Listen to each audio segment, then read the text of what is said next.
Good morning, true crime friends. How you doing? Say hi. Say good morning, hi. This is Miss Holly. Look. Oh God, Holly is excited. I am excited. Few things make me happier than when an idiot takes the stand. And yesterday it happened. Oh my goodness. Okay, look. I'm going to pull myself together. I'm going to calm down. Holly's going to calm down. Do you want to get off my lap now? Please get off my lap. She just needs to make a cameo sometimes in the morning. She wants you to know that she is here. But look, first, please like this video and subscribe to the channel. And if you are not all caught up on the Robert Tellis situation, then there's a whole Robert Tellis playlist. There's a link to that in the description of this video. Robert Tellis takes the stand. Okay, so look, first, the defense is in their case in chief, right? And so they had a cell phone expert get up and they were like, hello, I would like to use a lot of words and a lot of charts and maps or whatever to explain to you that Robert Tellis' cell phone never pinged at the scene of the crime. And so there, take that for what it's worth. And I was like, okay, but I'm thinking to myself, can't you just turn off your cell phone? Can't you just turn off location services? Why is this? Why are we even talking about this? Oh, right. The defense is over there scraping the bottom of the barrel as fiercely as possible. So, okay, I understand. I will listen patiently. But, sir, I'm going to need you to give this nonsense answer with just shorter. Can you make it shorter? Please make it shorter. Sir, you might need some of them shut up classes. So, anyway, then the prosecution got up. This prosecutor was on fire. He was taking this very personally. He was like, wait. You say that there were no pings around the scene of the crime. And the cell phone guy was like, that is correct. And the prosecutor was like, could he just turn off his phone? And the cell phone expert was like, that is also correct. And I was like, what are we doing here? Can somebody explain to me why y'all are wasting my precious time? Because I would like to see the idiot take the stand as soon as possible, please. Even though he is innocent until proven guilty in a court of law. Also, in my mind, he's super guilty. And I would really like for us to get to the part where he reveals himself to be guilty. Thank you so much. And then they had like lunch or whatever. And then they had this lady get up and she was just like, I worked in the office for a little while. And those other mean ladies over there, they bullied me. And Robert protected me and he really helped me out. But please, I'm going to need you to not show my face. You know, remember how back in the day, they used to put just like a black bar over your eyes? This is actually a hot dog, not an advertisement. This is just what was on my desk. It's a hot dog that I used to clean my glasses. Anyway, she was just like, you can't see my face, but people bullied me. And Robert Tellis really helped me out. And I'm grateful for that. And they were like, but right, when he was ooching another lady's coochie, did you see that? She was like, no, I didn't. I don't know what you're talking about. They were like, when they had the video of him walking down the street, you didn't notice he had that weird walk? And she was like, I didn't see that. I don't know what you're talking about. They were like, he did all kinds of shady things in the office. And she was like, no, I don't. Ma'am. Why are you here? Oh, still scraping the bottom of the barrel. I got it. And then the unthinkable happened.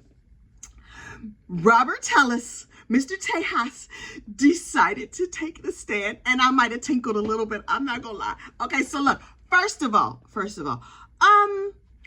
I was not really paying attention when he actually physically took the stand. What I need to know is, did he walk up to the stand or was he already on the stand when the jury entered the room? Because I'm thinking he might not want to be seen walking across the courtroom because that walk could possibly be used against him in a court of law. He's like, the person who did this crime had this weird thing when they walked, and I don't have a weird thing when I walk. And I was like, sir. And look, here's a little inside scoop for you. I was watching over there with the Hidden Gems, over there with Lauren at the Hidden True Crime. And she said that there's been a lot of questions about Robert Tellis' height. And I'm like, this is a line of inquiry that I had not thought about.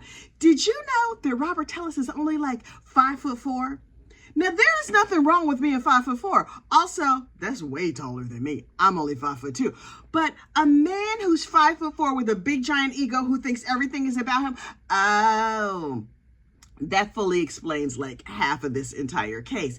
He got that Napoleon syndrome thing happening. Also, he got a very ticklish brain. I would say he needs to go to the nervous hospital, but can you treat malignant narcissism? I don't know what the treatment is for malignant narcissism, but he needs some of them don't be a narcissist no more pills. Okay, so look. His attorney, instead of getting up there and asking him questions like a normal attorney would, was like, okay, we have talked about it ahead of time, and my client needs to testify in the narrative. Do y'all know what that means? Listen, true crime friends, gather round. I'm about to put you up on game. So in every bar, in every state, everywhere, a lawyer cannot suborn perjury. That means if you know your client is gonna lie, you can't ask him a question and then just have him out here lying in these true crime streets. You can't do it. You'll lose your bar license for that. But what you can do as an attorney instead is say, oh, my client would like to testify in the narrative. That means he can say anything he wants to, and I ain't got no parts of that. So anytime, it's rare that you see it. Well, it's rare that I see it, particularly in true crime cases. I mean, on court TV cases.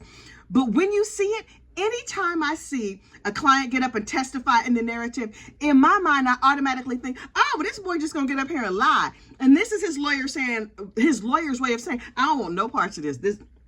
This got nothing to do with me. He's gonna say what he's gonna say. Leave me out of it. So here's Robert Tellis. Okay, hi, my name is Robert Tejas. Sir, I don't care how you pronounce it. You're an unaliver. So anyway, hang on. You know how to talk my throat dry. Oh, I need some of them shut up classes too. Hang on.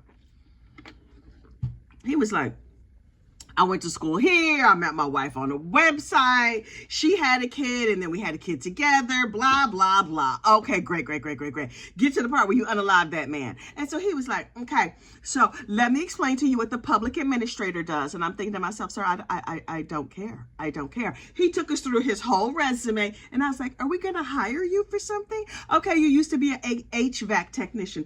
Terrific. You did this job and that job and a little job. Oh, you were a handyman. Great. Okay. And so then he was like, then I decide I have an analytical mind because I'm smarter than you. Sir, you're not. The proof that he's not smarter than everybody else is that he thought getting on this stand and testifying on his own behalf was going to be a good idea.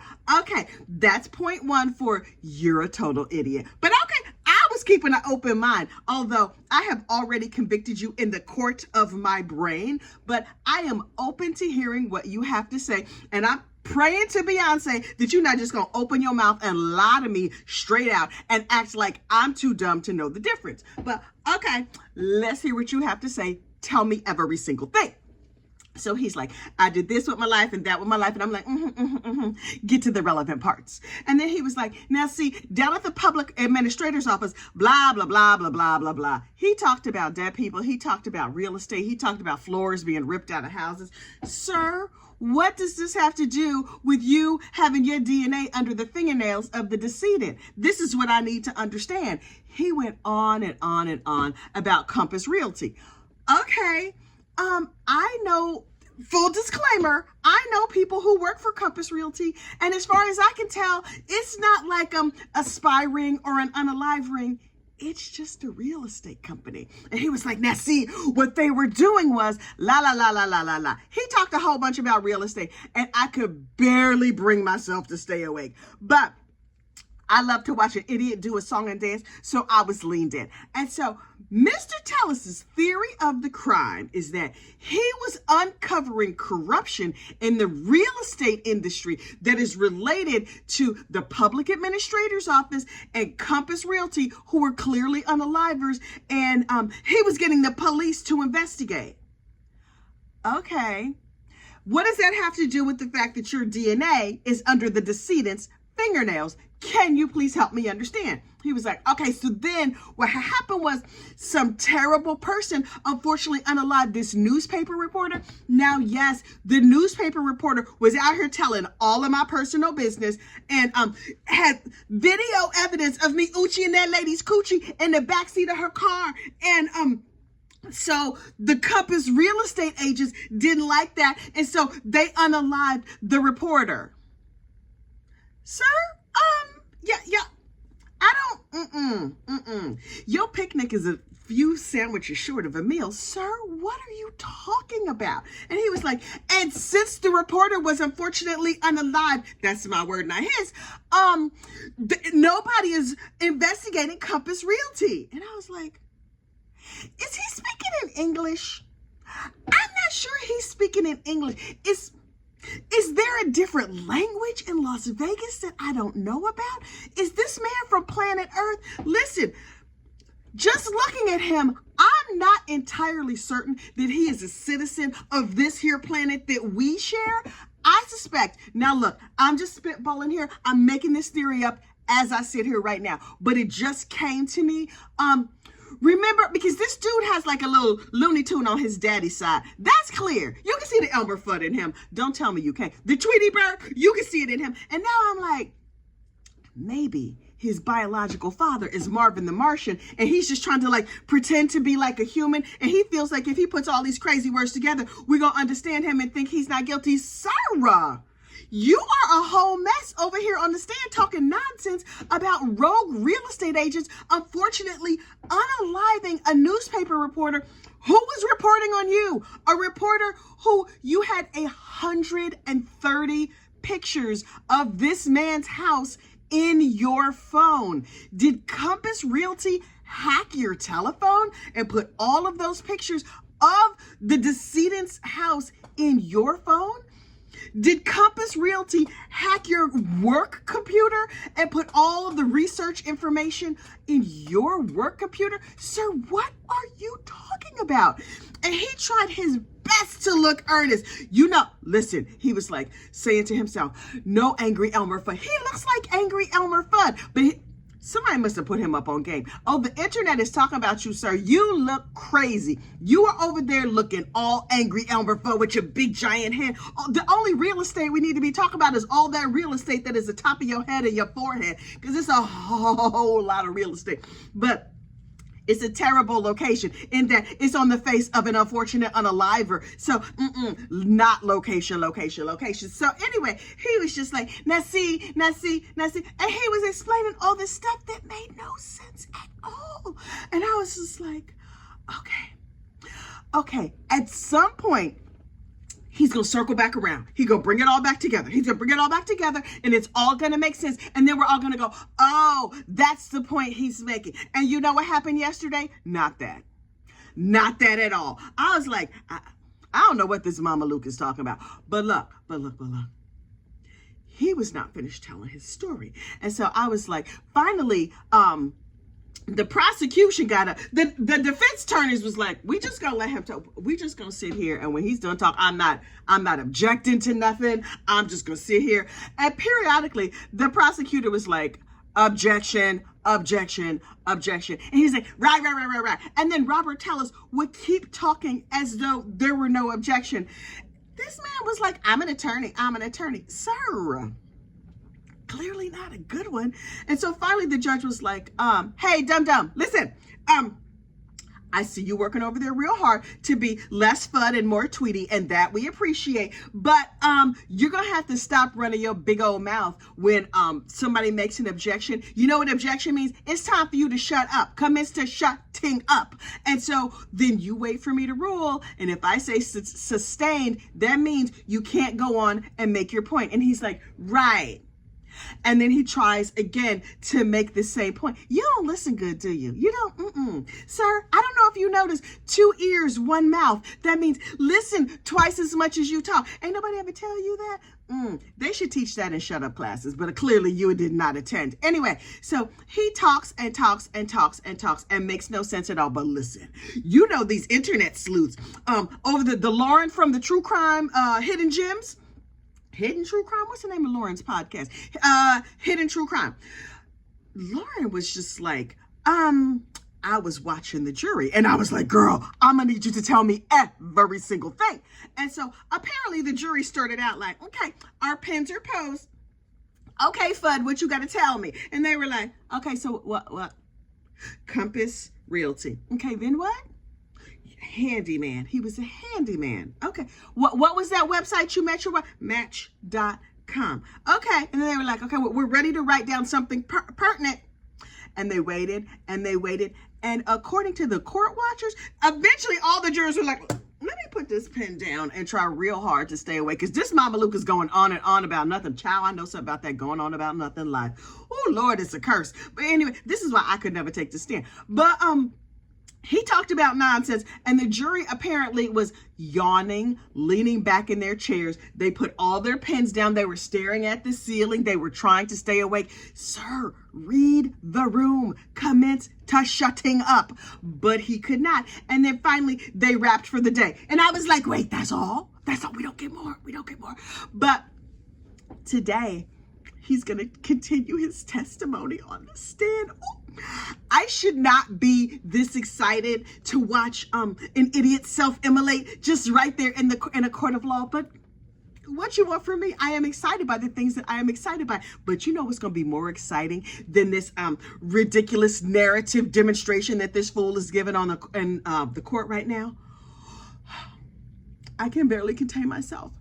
The state of Nevada gets to cross-examine him. They get to get up and ask him questions that there's a 100% chance he will not be able to answer in a reasonable way. And really, of all of the prosecutors, you know who I think? I hope that the male prosecutor whose name escapes me, I hope the man asks him questions, because the lady on the prosecution team gets up and she will casually, easily, simply throw all the shade in the world and never lift her voice, never raise her voice, never seemed like she's mad. It's the smoothest shade you ever seen in your life. That girl got silk shade. She just like, let me ask you this question, sir. Why are you such a complete idiot that you think all of us are going to believe that Compass Realty put your DNA under that man's fingernails? Really? That's your answer? Okay, thanks so much. She's unflappable. She's smooth. She never gets excited. The male prosecutor, on the other hand, is like, blah, blah, blah, hair on fire. Either one of them would be great, but I would really, really like to see this idiot confronted by the hair on fire prosecutor, because here's the thing. Robert Tellis does not like to be confronted. And while the smoothest silk lady is going to get him to say stupid things, because honestly, it's not that hard to get him to say stupid things, I think that the male DA getting up and raising his voice and being excited will really, really trigger Mr. Tejas, and he's going to fully melt down. And that's what I'm here to see. I should not be this excited. Really, all I want is justice.